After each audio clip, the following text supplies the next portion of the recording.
वसुदेवसुतं देवं कंसचाणूरमर्दनं देवकी परमानन्दं कृष्णं वन्दे जगद्गुरु। गुरुब्रह्मा गुरुविष्णु गुरुदेवो महेश्वरा गुरु साक्षात् परब्रह्म तस्मै श्री गुरुवे नमः।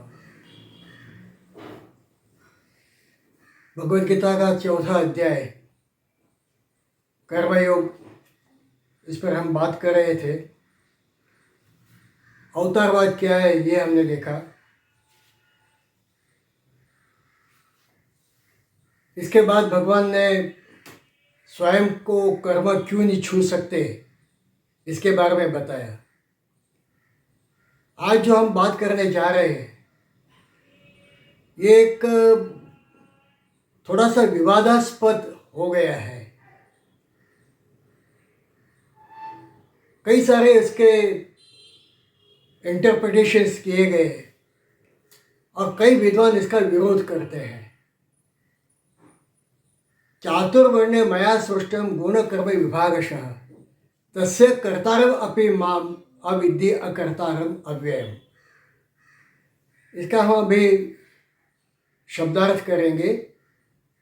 चातुर्वर्ण मया सृष्टम, मया सृष्टम मेरे द्वारा किया गया है। मया सृष्टम मेरी सृष्टि है। क्या?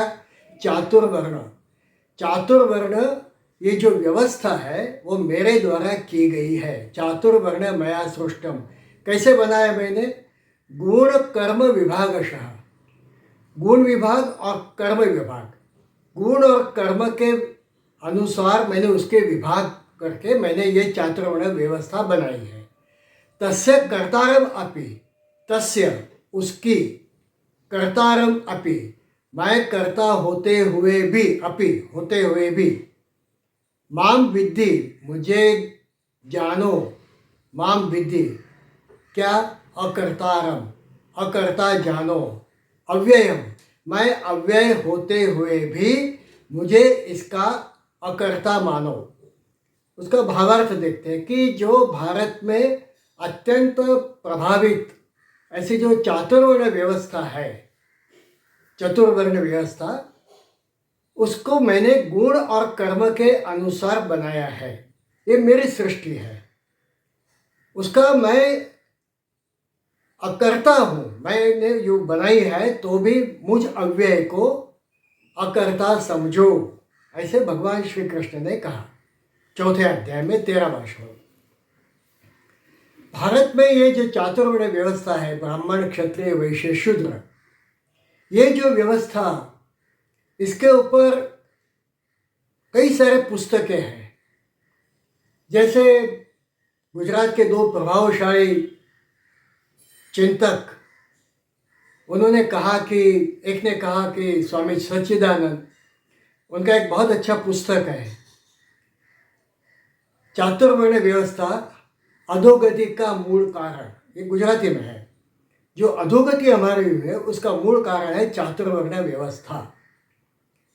बहुत हद तक ये सही है। दूसरे जो पांडुरंग शास्त्री है, उन्होंने भी चातुर्वर्ण व्यवस्था का जबरदस्त समर्थन किया और उन्होंने कहा कि चातुर्वर्ण व्यवस्था के कारण आज हम जीवित हैं। उन्होंने भी कहा कि चातुर्वर्ण व्यवस्था में बहुत सारे बदियां आ गई है। उन्होंने ये बात बहुत साफ तरीके से बताई है। तो ये चातुर्वर्ण व्यवस्था, इसके ऊपर कई सारे ऐसे विवाद हुए हैं और आजकल हम देखते हैं कि उससे कुछ समस्याएं भी खड़ी हुई है। ये सिर्फ भारत में चातुर्वर्ण व्यवस्था नहीं है, हिंदू समाज में ही नहीं है, ये दूसरे धर्मों में, दूसरे देशों में भी है। तो उसका जो प्रकार है वो भिन्न है। कहीं इनकम के आधार पर व्यवस्था बन गई, कई जगह पे ये व्यवस्था है पर वो इतनी स्पष्ट नहीं है। भारत में बहुत स्पष्ट है। ऐसे है कि हर राष्ट्र का अपनी एक सामाजिक व्यवस्था होती है। ये सामाजिक व्यवस्था जितनी निकृष्ट, जितना समाज निकृष्ट, उतना ये राज्य निकृष्ट हो जाता है। और जहाँ समाज व्यवस्था बहुत ही अच्छी है वहाँ राष्ट्र बहुत उन्नत हुआ है। बहुत प्रगत हुआ है। इस पर हम काफ़ी बात कर सकते हैं। थोड़ा सा मैं उदाहरण दूं आपको कि विश्व में कई सारे मानव संस्कृतियां हुई। 49 ऐसी संस्कृतियां हैं जो वैदिक काल के समकालीन हैं। इन सभ्यताओं ने मानव को कुछ न कुछ तो दिया है, बहुत सारी चीज़ें दी हैं ऐसे कहे तो। जैसे मेसोपोटामिया है, नाइल संस्कृति है, इजिप्शियन संस्कृति है, एसेरियन संस्कृति है जो सीरिया है वहाँ पर, मायन संस्कृति है, चाइनीज संस्कृति है, ग्रीक संस्कृति, रोमन संस्कृति, ऐसी कई सारी संस्कृतियाँ हुई। उन संस्कृतियों ने बहुत कुछ हमें दिया है। किसी ने साहित्य दिया, किसी ने कृषि विषय का ज्ञान हमको दिया, किसी ने इरिगेशन का ज्ञान दिया। ग्रीक संस्कृति तो बहुत प्रसिद्ध संस्कृति, उसका तो यूरोप पे बहुत प्रभाव था। और ग्रीक संस्कृति में बहुत सारे तत्वचिंतक हो गए, विद्वान हो गए, तो उनके विचारों का प्रभाव विश्व पर हुआ है। सोक्रेटिस है, प्लेटो है, पाइथागोरस है, ये सब बहुत बड़े चिंतक हो गए, तो उन्होंने तत्व ज्ञान विश्व को दिया। रोमन संस्कृति है जिन्होंने हमें कानून दिया, हमें वॉर सिस्टम्स दी, जैसे ऑगस्टस सीजर, जूलियस सीजर, ये बहुत बड़े योद्धा हो गए, उनकी टेक्निक बहुत जानी मानी है और उन्होंने कानून दिया। आज जो कानून की बातें करते हैं, ये कानून रोमन ने हमें दिया। तो ऐसी बहुत सारी संस्कृतियाँ हैं। मायन आर्किटेक्चर है, उन्होंने बहुत अच्छे अच्छे स्ट्रक्चर्स बनाए। सभी ऐसे 49 संस्कृतियाँ वैदिक संस्कृति उपरांत है। यदि हम देखें आज, तो ये सब इतनी संस्कृतियाँ प्रभावशाली होते हुए भी आज वो संस्कृतियाँ कहाँ गई? ये संस्कृतियाँ नष्ट क्यों हो गई? इतनी बड़ी ग्रीस की संस्कृति थी, आज यदि उसको ढूंढना है तो काफ़ी उत्खनन करना पड़ेगा, काफ़ी सारे दस्तावेज देखने पड़ेंगे। कहाँ गए संस्कृति? आज उसका प्रभाव क्यों नहीं है? रोमन संस्कृति ने जिसने कानून दिया, बड़े बड़े युद्ध हुए वहाँ पे, बहुत सारा आर्किटेक्चर है, टाउन प्लानिंग है, सब कुछ है, वो संस्कृति कहाँ गई? आज रोम की स्थिति तो बहुत खराब है। ऐसे कई सारे संस्कृतियाँ, एसीरियन संस्कृति, वहाँ पे तो अभी रक्तपात हो रहा है। ये संस्कृति इतनी अच्छी थी तो आज रक्तपात क्यों हो रहा है? तो जितनी संस्कृतियाँ थी उसमें से बहुत अंश सब खत्म हो गई। सिर्फ 2 संस्कृतियाँ बची है। एक है चाइनीज संस्कृति, और वो भी शायद ये कम्युनिस्ट के कारण, उनकी जो विचारधारा है, इसके कारण ये संस्कृति भी नष्ट होने के दरवाजे पे खड़ी है। और वैदिक संस्कृति, भारतीय संस्कृति, और उसमें भी यदि हमने ध्यान नहीं दिया तो ये संस्कृति भी खत्म हो जाएगी। इसलिए ये संस्कृति पर काफ़ी विचार करना है। तो आज तक ये 2 संस्कृतियाँ क्यों टिकी? ये संस्कृति इतनी समृद्ध क्यों है? ये देश क्यों टिका? इसका कारण है हमारे समाज व्यवस्था जो है वो बहुत उत्कृष्ट समाज व्यवस्था है, इसमें कोई संदेह ही नहीं है। जो भी कुछ बदियाँ हैं उस पर हमें सोचना पड़ेगा। ये निकृष्ट जो हो गई, या तो निकृष्ट होने के जो कारण है, ये ढूंढने पड़ेंगे, और यदि वो हम दूर कर देंगे तो फिर से भारतीय समाज ये बहुत ही उत्कृष्ट समाज हो जाएगा। ये संस्कृति के बारे में देखें तो हमारे पे इतने आक्रमण हुए, और ये आक्रमण के कारण भारतीय संस्कृति पे कुठाराघात हुआ है, वज्राघात हुआ है। तब तक भारतीय संस्कृति बहुत अच्छी थी। हमने देखा है कि राजा ने जो धर्म स्वीकारा वो धर्म उस देश का हो गया, प्रजा ने भी वही धर्म स्वीकारा। अफ्रीका के अंदर राजाओं ने जब ख्रिस्ती धर्म स्वीकारा तो प्रजा ख्रिस्ती हो गई। उन्होंने जब इस्लाम धर्म स्वीकारा तो वहाँ इस्लाम धर्म आ गया। भारत में 700 साल तक इस्लामिक शासन था, 1238 में शहाबुद्दीन घोरी ने मोहम्मद घोरी शहाबुद्दीन घोरी जो है वो आने के बाद 1817 तक यहाँ पे मुस्लिम शासन था, कहीं ना कहीं था। और औरंगजेब के समय में तो पूरा भारत मुगल साम्राज्य के नीचे था, इस्लामिक संस्कृति आ गई थी, वो धर्म यहाँ पे प्रभावशाली हो गया था। और 1817 से 1947 तक, ये करीबन 140 साल तक यहाँ पे ख्रिस्तियों की सत्ता थी, अंग्रेज ख्रिस्ती थे। राजा ख्रिस्ती होते हुए भी, राजा मुसलमान होते हुए भी, आज भी भारत में हिंदू संस्कृति इतनी जीवित क्यों है? आज भी सेंसस के अनुसार भारत की आबादी इतनी ज़्यादा क्यों है? हमने क्यों उस धर्म को नहीं अपनाया? उसका कारण था कि हमारी समाज व्यवस्था जो है, चातुर्वर्ण व्यवस्था, वो बहुत ही अच्छी व्यवस्था। जिस धर्म में भौतिक विकास और सामाजिक विकास पर ध्यान दिया जाता है, वो संस्कृतियाँ ऊपर आती है। हमारे संस्कृति में भौतिक विकास और सामाजिक विकास, दोनों विकास पर बहुत ही ध्यान दिया गया। जो 4 पुरुषार्थ है, अर्थ धर्म काम मोक्ष, ये चारों पुरुषार्थ, उसमें हमारे धर्म ने, हमारी विचारधारा ने, हमारी नीति ने, हमारी संस्कृति ने अर्थ और काम की व्यवस्था का बहुत ही अच्छा आयोजन किया हुआ है। काफ़ी सारी चर्चा उस पर हो सकती है, ये क्यों हुआ, कैसे हुआ।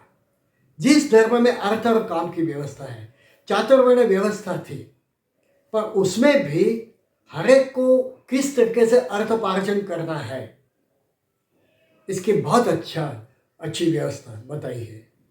और काम के बारे में, जिसमें काम का अर्थ है सिर्फ इच्छा या स्त्री पुरुष का संबंध, ये काम का अर्थ नहीं है। काम का अर्थ है क्या कर्म करने चाहिए। ये बहुत अच्छी व्यवस्था बनाई गई। और ये व्यवस्था के अनुसार ये जो हमारा समाज जो काम कर रहा है, इसका ये कारण हुआ कि हम बहुत ही सुदृढ़ बन गए, हमारा राष्ट्र बहुत ही विकासशील बना। और ये विकास के कारण हम दूसरों का सामना कर सके, इतने आक्रमण हुए। In spite of incessant waves of foreign invaders by Scythians, Arab, Afghan, Romans, Greek, the Indian संस्कृति practically remain unchanged and modified. ये मैकडॉवेल नाम के एक व्यक्ति ने कहा है। In spite of incessant waves of invasions, 2500 साल से हमारे पे आक्रमण हुए हैं। कितने आक्रमण हुए, तो भी हम क्यों अभी तक, हमारी संस्कृति क्यों अच्छी बनी हुई है। हूण आए, इन्होंने हमारी संस्कृति का नाश करने का प्रयत्न किया। अफगान आए, अरब आए, मुसलमानों ने शासन किया, तुर्क आए, शक आए, मंगोल, ये सब ने, और अंग्रेजों ने, डच, पोर्चुगीज, इन्होंने भी हमारी संस्कृति नाश करने का पूरा प्रयत्न किया। हमारी संस्कृति का नाश नहीं हो सका। इसका कारण ढूंढना पड़ेगा, इसका कारण जानना पड़ेगा। और यदि वो कारण सुदृढ़ है, स्वीकारने जैसा है, तो हम उसको स्वीकारेंगे। उसके बारे में हम आज चर्चा करने वाले कि चातुर्वर्ण मया सृष्टम मूल कर्म विभागश। मूल और कर्म के आधार पर ये चातुर्वर्ण व्यवस्था बनी है। जिस व्यवस्था में 4 शक्तियां हैं, वो व्यवस्था टिकती है। भौतिक प्रगति करनी है, आध्यात्मिक प्रगति करनी है, सामाजिक प्रगति करनी है, आर्थिक प्रगति करनी है, राजकीय प्रवृत्ति करनी है, क्रांति करनी है, तो हमें 4 शक्तियों का ठीक तरीके से उपयोग करना पड़ेगा। जिस समाज में ये 4 शक्तियां हैं, वो समाज टिक जाता है। और ये 4 शक्तियां हैं बुद्धि शक्ति, शस्त्र शक्ति, अर्थ शक्ति और श्रम शक्ति। फिर से मैं कहता हूँ, बुद्धि शक्ति, शस्त्र शक्ति, अर्थ शक्ति और श्रम शक्ति। जहाँ पे ज्ञान का प्रसार हो रहा है, एक समाज का एक भाग है जो सिर्फ ज्ञान देता है। और समाज के पास बहुत ज्ञान है, बहुत सारे संशोधन होते रहते हैं। ज्ञान और विज्ञान की जहाँ पे चर्चा होती है, ज्ञान करता है थियोरेटिकल साइंस और विज्ञान करता है प्रैक्टिकल साइंस। जो हमारा ज्ञान है उसको वास्तविक कैसे बनाना है, ये है विज्ञान। तो हमारे जो विद्वान थे उन्होंने ज्ञान प्राप्ति के बाद उसके उसके प्रयोग किए, और जहाँ जहाँ उन्होंने देखा कि यहाँ पे उसमें बदलाव करने की आवश्यकता है, उन्होंने किए। हिंदू समाज एक ही ऐसा समाज है जो सतत अपने सिद्धांतों को बदलते रहता है, अपनी पद्धति को बदलते। सिद्धांत एक है, पद्धति जो है इसको बदलते रहते हैं। मैं दूसरे धर्म की ज़्यादा बात नहीं करूँगा, पर हमारे धर्म में ये सबसे बड़ी बात है कि जैसे समय आया हमने अपने हमारे जो प्रकार थे वो बदल दिए। ये किसने किए? हमारी जो ज्ञान शक्ति है उन्होंने हमें ये सिखाया कि अब ये करो। शस्त्र शक्ति है, समाज का एक भाग ऐसा है जो सशस्त्र होना चाहिए, जो राष्ट्र की समाज की सेवा कर सके। तीसरा है अर्थ विभाग, वित्त शक्ति, और समाज के अंदर कैसे अर्थ कमाना है और समाज में उसका उपयोग कैसे करना है। एक सादा उदाहरण देता हूँ। हमारे भारत में इतने डोनेशंस कैसे आते हैं, कई सारे यूनिवर्सिटीज़, दवाखाने, हॉस्पिटल्स, शैक्षणिक संस्थाएं, कितना डोनेशन आता है। अर्थव्यवस्था ये हमारे समाज में क्यों ज़्यादा है? दूसरे में है कि नहीं, मैं इसकी बात नहीं करना चाहता, पर हम विचार करें कि कितना सारा हमारे समाज में ये काम हुआ है। और चौथा है श्रम शक्ति, श्रम के विभाग किए गए, और ये वर्ण व्यवस्था के अनुसार किए गए। जिसके पास श्रम की व्यवस्था ज़्यादा है, शक्ति ज़्यादा है, उन्होंने समाज के लिए श्रम किया, और ये श्रम शक्ति इतनी महत्व की है कि हमने उसको ऊपर बिठा दिया। बाद में जो कुछ बदलाव आए, जो कुछ समस्याएं हुई, इसका कारण ये है कि हम ये समाज व्यवस्था को ठीक तरीके से समझ नहीं सके। इस समाज व्यवस्था में जो बदलाव किए और उससे भयंकर नुकसान हुआ है। मैं आपको बात बताऊँ, स्वामी रंगनाथन जी है, रामकृष्ण मिशन, उन्होंने 2 वाक्य बहुत ही अच्छे उनके पुस्तक में कहे हैं। एक तो हमने ये चातुर्वर्ण व्यवस्था है, सबसे बड़ी गलती हमने की कि हमने उसको अपना जन्मांतर से ये व्यवस्था ऐसे उसके जन्म के अनुसार बना दिया कि ब्राह्मण कर्म जो करता था उसके बाद जिसका जन्म होगा वो ब्राह्मण हो गया। तो ये एक जाति व्यवस्था हो गई। तो जन्म के अनुसार हमने जो जाति के जो विभाग किए, बहुत बड़ा नुकसान उसने किया है कि जो शूद्र कुटुंब में जन्मा है तो वो शूद्र है। तो इस तरीके से जो हमने एक वंश परंपरागत हमने जातिवाद खड़ा कर दिया, हमने जाति दे दी। और दूसरी बहुत बड़ी गलती हमने की कि हमने समाज में हायरार्की बना दी, ये उच्च है, ये नीच है, ब्राह्मण ऊंचा है, शूद्र नीच है। इससे समाज को इतना नुकसान हुआ है कि आज हमें कई सारे समस्याओं को भुगतना पड़ता है। उन समस्या के हम जवाब नहीं दे सकते। भारत की इतनी सारी एनर्जी इसमें जाती है कि किस तरीके से समाज व्यवस्था को ठीक करें।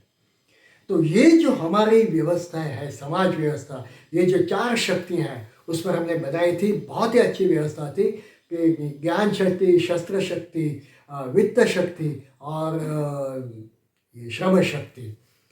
हम इतिहास का यदि अभ्यास करें तो जितनी जातियां हैं उसमें से कुछ टिकी है, कुछ नहीं टिकी। ये क्यों अदृश्य हो गई? क्या कारण क्या है इसका? हम इसका वैज्ञानिक कारण देखेंगे। 2 प्रकार की प्रगतियां हैं, एक पिंडगत प्रगति और दूसरी है संस्कारगत प्रगति, साइकोलॉजिकल या ट्रेडिशनल प्रोग्रेस। और दूसरा है पिंडगत प्रगति, पिंडगत यानी कि उसको कहते हैं बायोलॉजिकल प्रोग्रेस। जिस संस्था में, जिस समाज में ये दोनों प्रगतियां हुई, वो समाज बहुत अच्छी तरीके से टिक गया है, समाज समृद्ध हुआ है। हम उसके उदाहरण देखेंगे। एक समाज ऐसा है कि जिसमें पिंडगत प्रगति और संस्कारगत प्रगति पर ध्यान नहीं दिया गया। उन्होंने जो संस्कृति है उस पर ध्यान नहीं दिया और पिंडगत प्रगति पर ध्यान नहीं दिया। पिंडगत प्रगति से क्या होता है? पिंडगत प्रगति से वो जो व्यक्ति होती है वो सशक्त होती है। वो किसी भी समस्या को, किसी भी चैलेंज को वो उसका सामना कर सकती है। कोई भी परिस्थितियाँ है, फिर वो नैसर्गिक परिस्थिति हो या मानव निर्मित परिस्थिति हो, उसका वो सामना कर सकता है। उसके प्रजनन शक्ति बहुत अच्छी होती है। जो प्रजनन होते हैं वो भी सशक्त होते हैं। ऐसे कई समाज थे या तो है जिसमें पिंडगत प्रगति पर ध्यान नहीं दिया गया। इतना ही नहीं, उन्होंने सांस्कृतिक प्रगति पर भी, संस्कारगत प्रगति पर भी ध्यान नहीं दिया। कोई संस्कार नहीं, कोई ज्ञान नहीं, कोई विज्ञान नहीं। येषां न विद्या न तपो न दानम ज्ञानम शीलम न गुणो न धर्मम ते मृत्युलोके भूमि भारभूता मनुष्य रूपेण मृगाश्चरन्ति। विद्या नहीं है, ज्ञान नहीं है, तप नहीं है, शील नहीं है, कुछ नहीं है। मनुष्य रूपेण मृगाश्चरन्ति ते भूमि, वो भूमि पर भार है। येषां न विद्या न तपो न दानम ज्ञानम शीलम न गुणो न धर्मम ते मृत्युलोके भूमि भारभूते। मृत्युलोक जो है, पृथ्वी है, उस पर भी भार रूप है। उनका कोई उपयोग नहीं है तो बहुत कम है। मनुष्य रूपेण मृगाश्चरन्ति, सिर्फ उनको पुच्छ नहीं है, बाकी ये मनुष्य पशु रूप है। इसी तरीके से साहित्य संगीत कला भी साक्षात पशु पुच्छ विषाद है। जहाँ पर जिस देश में, जिस समाज में साहित्य संगीत कला ये कुछ नहीं है, वो एकदम पशु समाज है। तो सांस्कृतिक प्रगति जो होनी चाहिए, संस्कारगत प्रगति, एक के बाद एक संस्कार आते रहते हैं। मैं आपको उदाहरण दूंगा बाद में। ये जो प्रगतियां हुई, इस प्रगतियों के कारण, ये प्रगति न होने के कारण वो समाज दिन प्रतिदिन शिथिल होता गया और नष्ट होता गया। मैं बताऊं तो कॉन्गो में जो आदिवासी है, भारत में भी कई ऐसी आदिवासियां हैं जो अभी एग्जिस्टेंस तो है, उनका हयाती तो है, पर वो न तो किसी परिस्थिति का सामना कर सकते हैं, न तो वो संस्कार दे सकते हैं। उनमें संस्कार ही नहीं है। तो जिसकी संस्कारगत प्रगति नहीं, पिंडगत प्रगति नहीं है, वो समाज नष्ट हो जाता है। अब दूसरा हम देखते हैं कि जिसमें पिंडगत प्रगति बहुत हुई पर संस्कारगत प्रगति नहीं है। पिंडगत यानी एकदम सुदृढ़ है, सशक्त है, इतने सशक्त, उनकी ऊंचाई अच्छी है, उनका शरीर सौष्ठव अच्छा है, ये सब है, पर उनमें संस्कारगत प्रगति नहीं है। वो खुद का तो नाश करते, वो दूसरों का नाश करते हैं। कई संस्कृतियां उन्होंने बर्बाद कर दी। उदाहरण के तौर पर हूण जो भारत में आए, बहुत ताकत थी उनमें, उनका सामना करना गुप्त वंश को बहुत कठिन हो गया था। कुमारगुप्त जो है, कुमारगुप्त और विक्रमादित्य, चंद्रगुप्त दूसरा, उन्होंने हूण के सामने काफ़ी सामना किया, पर उनको काफ़ी नुकसान उठाना पड़ा। ये हूण इतने सशक्त थे पर संस्कार नहीं थे, तो उन्होंने खुद का तो नाश किया। आज हूण कहीं भी दिखाई नहीं देते, पर उन्होंने भारत में आके इतना नाश किया, संस्कृति का नाश करने का प्रयत्न किया। कई दूसरी संस्कृति जो बीच में उनके आए, सबका नाश कर दिया। ये जो होता है कि उनका पिंड बहुत अच्छा है। पिंड का अर्थ है पुरुष का शुक्राणु। ये इतना सशक्त हो जाता है, और ये शुक्राणु को यदि अच्छा करना है तो उसमें कई सारे पीढ़ियाँ जाएगी। तो जैसे खाना पीना ये बहुत अच्छा होना चाहिए, शारीरिक व्यायाम बहुत अच्छा होना चाहिए। इससे आहिस्ता आहिस्ता वो जो शुक्राणु होता है वो बहुत सशक्त होता है, और वो जो दूसरी पीढ़ी को जो जन्म देता है, प्रजनन शक्ति उनकी बहुत अच्छी होती है, और उसके द्वारा जो उनके बच्चे होंगे वो भी सशक्त होते हैं। वो किसी भी परिस्थिति का सामना कर सकते, नैसर्गिक परिस्थिति का सामना कर सकते।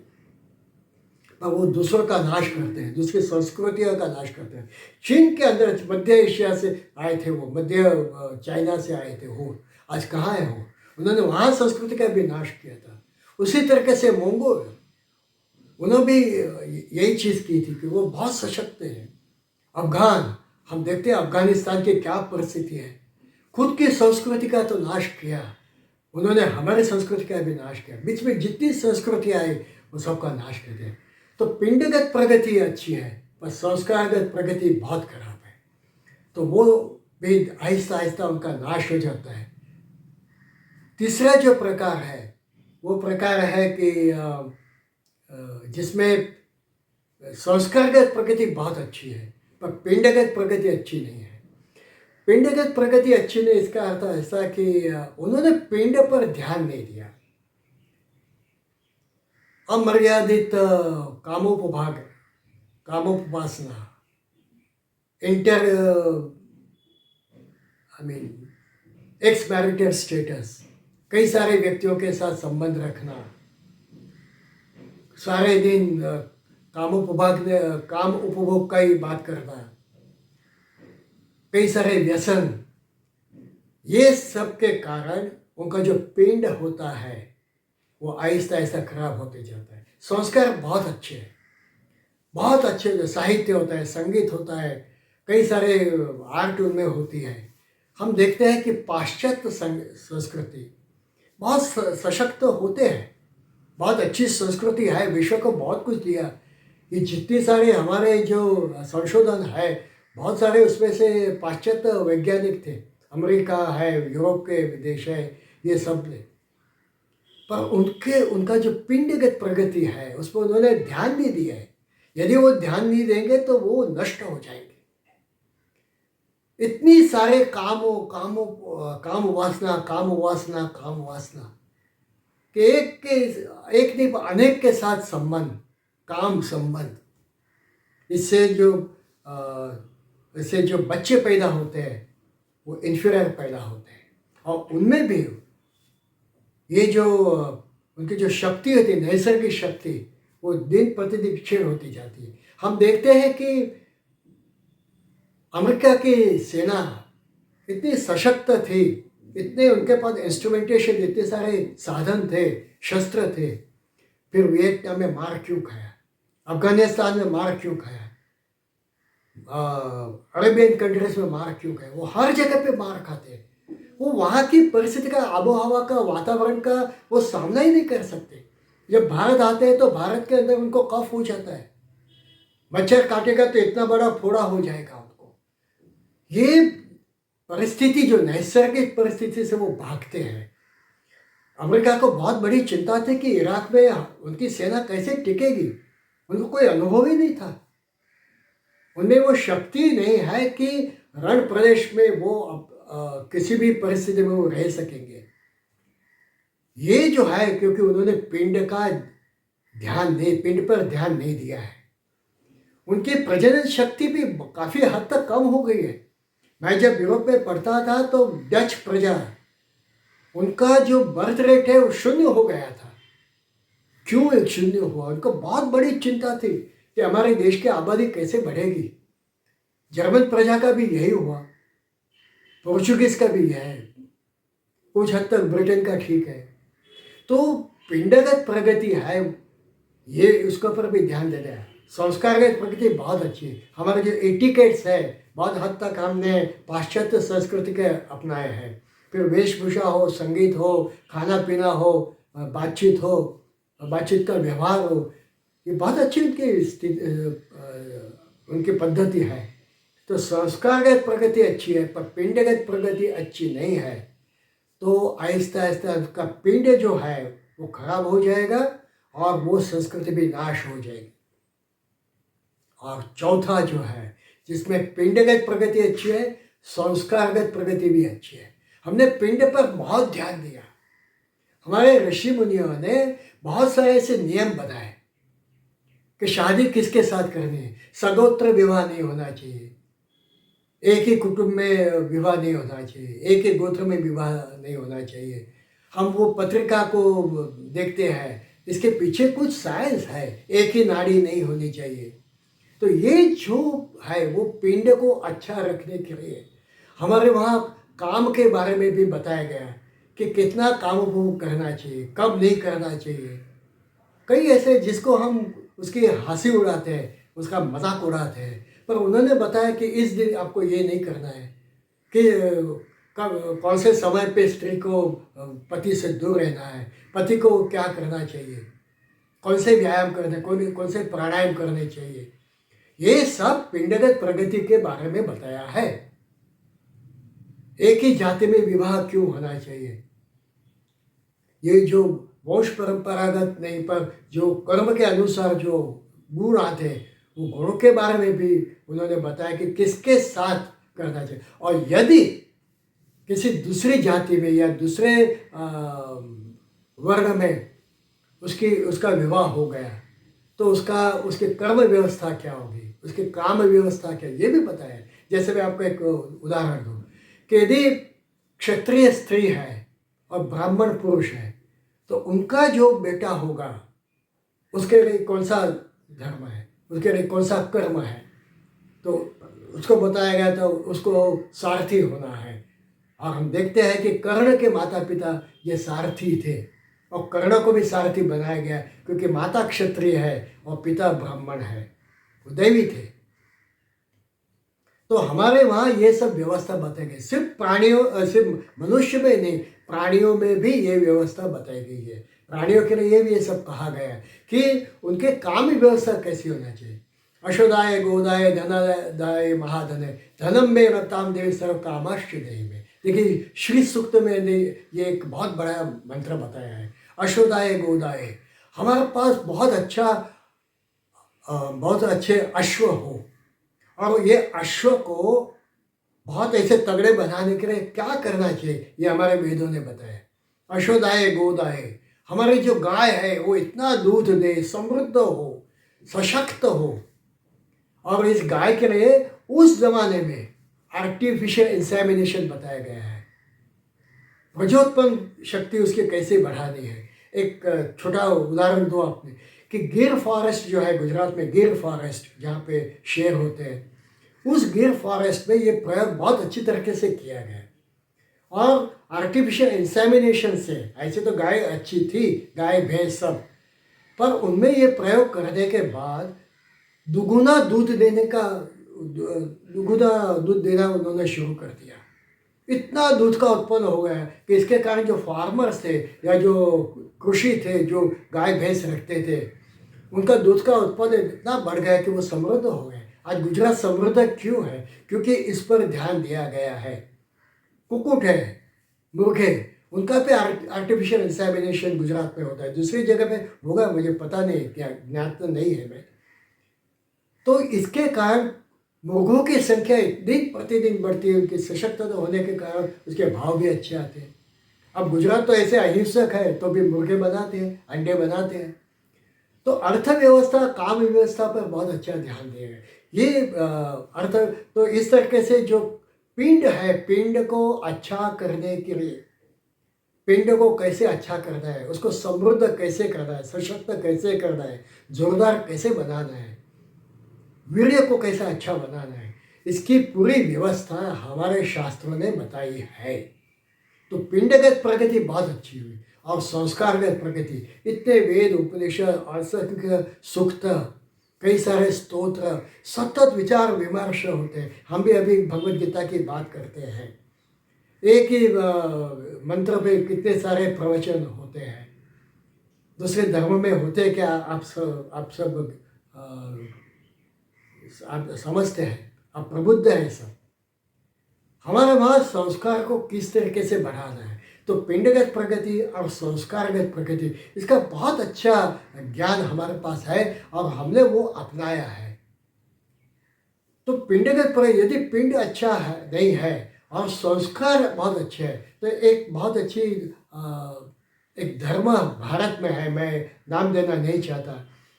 वो धर्म की आज भारत में आबादी सिर्फ 60,000 है और उस धर्म ने भारत को अच्छे अच्छे उद्योगपति दिए, उन्होंने हमें अच्छे सेनापति दिए, अच्छे क्रिकेटर्स दिए, अच्छे स्पोर्ट्समैन दिए, अच्छे संगीतकार दिए, अच्छे विद्वान दिए, अच्छे राजकीय नेता दिए, तो उन्होंने पिंड पर ध्यान नहीं दिया। आज ये समाज की स्थिति ऐसी है कि उनको बचाना पड़ता है, उनको अपनी वृद्धि कैसे हो समाज की, इसके बारे में वे सोच रहे हैं, क्योंकि पिंड पे ध्यान दे। बहुत देर से शादी करना ये भी अच्छी बात नहीं है। उसकी भी उम्र हमारे शास्त्र में बताई गई है कि पुरुष की कितनी उम्र होनी चाहिए, स्त्री की कितनी होनी चाहिए। बीच में ऐसा एक भाग आया कि जिसमें बचपन में ही शादी कर देते थे, इससे बहुत विपरीत परिणाम आए हैं। हमने पिंड पे ध्यान दिया, उन्होंने पिंड पे ध्यान दिया। बहुत देर से शादी करना, बहुत देर से बच्चे पैदा करना, और जब उम्र हो जाती है और उसके बाद यदि बच्चे होंगे ना, इन्फीरियर होते हैं। ये वैज्ञानिक है। वंशज पद्धति जो है उसको बहुत ध्यान देना पड़ेगा। तो संस्कार बहुत अच्छे हैं, अप्रतिम संस्कार है, पर पिंड अच्छा नहीं है। एक का पिंड अच्छा है पर संस्कार अच्छे नहीं, तीसरे का पिंड भी अच्छा नहीं, संस्कार भी अच्छे नहीं, चौथे का पिंड अच्छा है, संस्कार भी अच्छे। तो हमारी समाज व्यवस्था में ये सब बातें बताई गई है कि हमारे समाज में किस तरीके से पिंडदान होना है, किस तरीके से संस्कार का सिंचन करना है, संस्कृति सिंचन। इसी कारण हम बच्चों को बचपन से ही हम पूजा पाठ व्यवस्था, स्तोत्र पठन, ये बच्चों को प्रणाम करो, इनको ये करो, इनको वो करो। हमारा विविध उत्सव होता है उस दिन। आप भाई के पास जाओ, आप बहन के पास जाओ, आप माता पिता को प्रणाम करो, आप रिश्तेदारों को प्रणाम करो। कुछ ऐसी सामाजिक प्रवृत्तियाँ होती है, जैसे नवरात्रि होते हैं, सब समाज एकत्रित हो जाता है, दिवाली के दिन सब एकत्रित हो जाते हैं। तो समाज व्यवस्था को सुदृढ़ करने के लिए हमने बहुत सारे विचार किए। ये हमारे जो चातुर्वर्ण व्यवस्था है, ये चातुर्वर्ण व्यवस्था में संस्कारगत प्रगति और पिंडगत प्रगति पे बहुत अच्छा ध्यान है। ये चातुर्वर्ण व्यवस्था क्या है? ये चातुर्वर्ण व्यवस्था के कारण यहाँ भगवान ने सिर्फ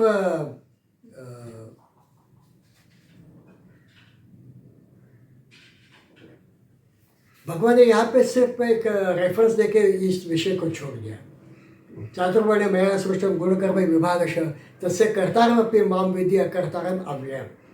ये जो भगवान ने कहा, इसके बाद चातुर्वर्ण पे उन्होंने बात नहीं की। उन्होंने जो विस्तार में बताया वो 18वें अध्याय में बताया, और 18वें अध्याय में चातुर्वर्ण व्यवस्था पर उन्होंने 10 श्लोक कहे। न तदस्ति पृथिव्या दिवा देवेषु वा पुनः सत्वम प्रकृतिजय मुक्तम यदेवी स्यात् त्रिभिः गुणैः।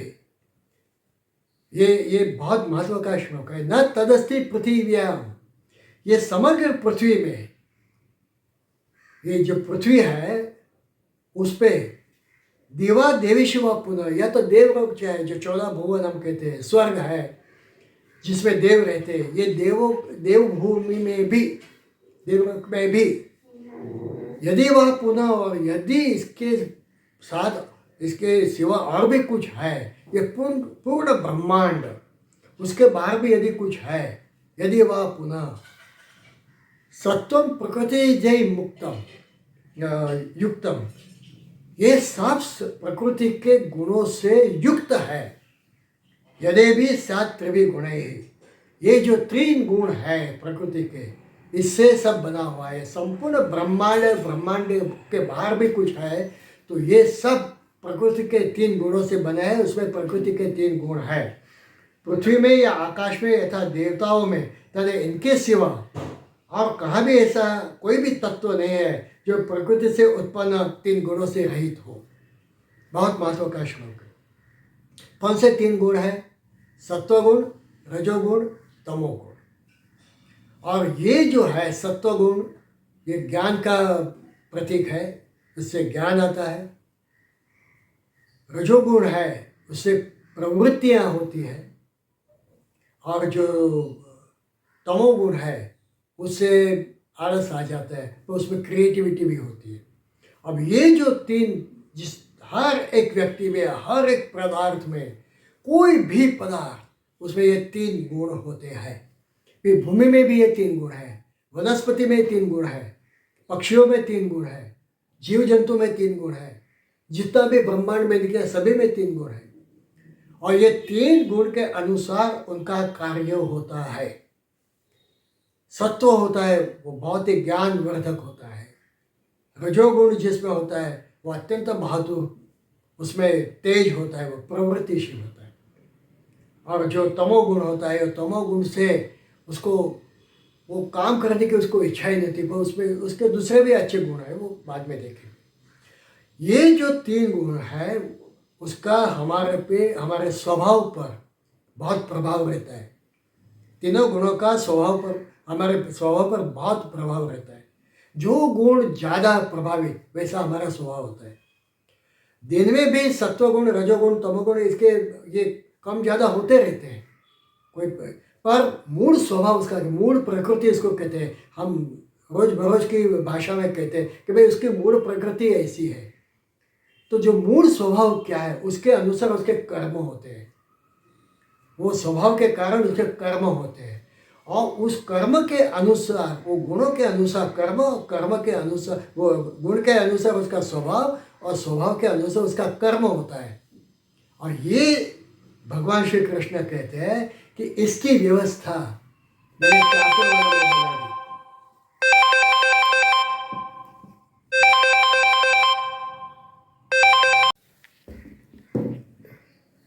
माफ़ कीजिए, फ़ोन आ गया था विदेश से तो उठाना पड़ा। तो हम अभी समय हो गया है, और आगे के भाग में हम देखेंगे कि ब्राह्मण क्षत्रिय विषाम शूद्राणाम च परम तप का अर्थ क्या है, किस तरह से ब्राह्मण क्षत्रिय वैश्य शूद्र ये समाज बनाया गया। तो इसकी बात हम बाद में करेंगे। वसुदेव सुतम देवम कंसचाणूर मर्दनम देवकी परमानंदम कृष्णम वंदे जगद्गुरु। गुरु ब्रह्मा गुरु विष्णु गुरुदेवो महेश्वर, गुरु साक्षात परब्रह्म तस्मै श्री गुरु। हरि ओम। श्री गुरुभ्यो नमः। हरि ओम।